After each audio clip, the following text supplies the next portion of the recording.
میں ایک پاکستانی جاسوس 70 کی دہائی میں اپنے مشن کو مکمل کرنے کے لیے بھارت پہنچ چکا ہوں۔ کہانی کو مزید سننے کے لیے ہمارے چینل کو سبسکرائب کیجیے، بیل آئیکن پر کلک کیجیے تاکہ ہماری آنے والی تمام ویڈیوز آپ کو بر وقت ملتی رہیں۔ اب چلتے ہیں کہانی کی طرف۔ میرے ساتھی میرے منتظر تھے۔ انہوں نے پیکٹ کھولا نہیں تھا، میں نے پیکٹ کھولا۔ اس میں ایک بڑی فائل میں آنے والی ڈاک اور دوسری فائل میں جانے والی ڈاک کے کل ملا کر 200 سے اوپر خطوط تھے۔ میں نے خطوط پڑھنے سے پہلے اچھی طرح سے جانچ کی کہ آنے والی ڈاک کے خطوط پر دفتری طریقے کے ڈبل فولڈنگ کے نشان ہیں یا نہیں۔ سب پر یہ نشان موجود تھے جس سے ان کے صحیح ہونے کا پتہ چلتا تھا، جبکہ جانے والی ڈاک فولڈ نہیں تھی۔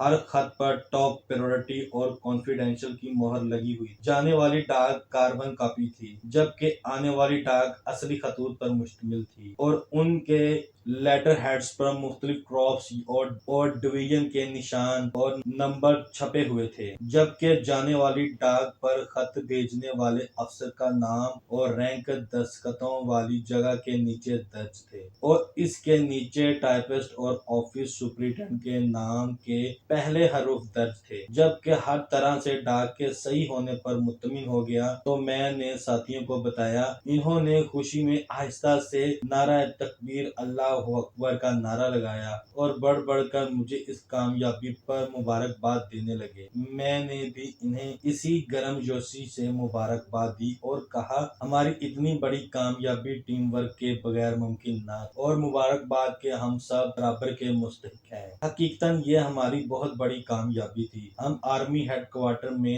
درار ڈالنے اور رابطہ قائم کرنے میں کامیاب ہو چکے تھے اور اب ہمیں مسلسل اہم نوعیت کی معلومات وصول کرنے کا راستہ تلاش کرنا تھا۔ میں نے چاروں ساتھیوں کو سلیٹوں سے کاپی بنانے کی ترکیب سمجھائی اور دونوں فائلوں کے کاغذات ان میں بانٹ دیے اور وہ پوری مستعدی سے کاپیاں بنانے لگ گئے۔ 4 گھنٹے سے زیادہ کی مسلسل ارک ریزی سے تمام کاپیاں تیار ہو گئیں۔ میں نے یشونت کی دی ہوئی فائلوں میں خطوط اسی طرح ترتیب سے لگا دیے۔ جو کاپیاں ہم نے بنائی تھیں وہ الگ محفوظ کر دی گئیں۔ کامیابی کی خوشی میں ہم رات کا کھانا بھی بھول چکے تھے۔ جب سب کام ختم ہو گیا تو ایک ساتھی نے چائے بنائی۔ چائے پیتے ہوئے مجھے ایک خیال سوچا۔ میں نے کیمرے والے ایک دوسرے ساتھی کو تیار ہونے کا کہا۔ تیار تو وہ پہلے ہی تھے اور مسلح بھی۔ کیمرہ اور فلیش گن بیگ میں ڈال کر وہ میرے ساتھ ہو لیے۔ رات کے قریب 11:30 بجے ہوں گے جب ہم یشونت کی گلی میں پہنچے۔ تنگ گلی اور ٹمٹماتے ہوئے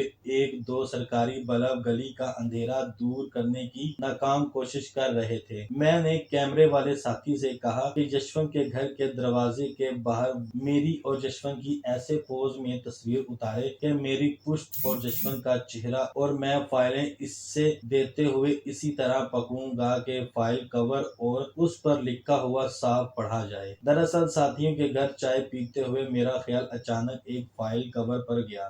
یشونت نے اپنے دفتر میں جلدی یا گھبراہٹ میں بھیجے جانے والی خطوط کی کاربن کا پیج ایسی فائل کور میں لگا دی تھی جس پر اوپری ایک کونے سے نیچے کے دوسرے کونے تک ایسے موٹی سرخ پٹی بنی ہوئی تھی۔ اس پٹی پر بڑے حروف میں کانفیڈینشیل اور فائل کور کے اوپری حصے پر بڑے حروف میں آرمی ہیڈ کوارٹر لکھا ہوا تھا۔ اس فائل کور نے مجھے یہ کام کرنے پر اکسایا تھا۔ میرے ساتھی نے یشونت کے گھر کے سامنے پہنچ کر کیمرے کو فوکس کر کے اپنی جگہ سنبھالی۔ دوسرے ساتھی نے پسٹل نکال کر ہمیں کور کیا۔ میں نے یشونت کے دروازے پر لگی گھنٹی بجائی۔ تھوڑی دیر بعد یشونت کی بڑی ٹیچر لڑکی نے دروازہ کھول کر پوچھا۔ میں نے کہا، ایک ضروری کام سے یشونت صاحب سے ملنا ہے۔ وہ لڑکی غالباً سوئی ہوئی تھی، بڑبڑاتی ہوئی اندر چلی گئی۔ اس کے تھوڑی دیر بعد ہی یشونت دھوتی سنبھالتا باہر آیا۔ مجھے دیکھ کر اس کا رنگ فک ہو گیا۔ وہ گمسم سوالیہ نشان بنے کھڑا تھا۔ میں نے اسے کہا، دیر سے آنے کی معافی چاہتا ہوں۔ الصبح مجھے ایک ضروری کام سے آگرہ جانا ہے، اسی لیے فائلیں لوٹانے آیا ہوں۔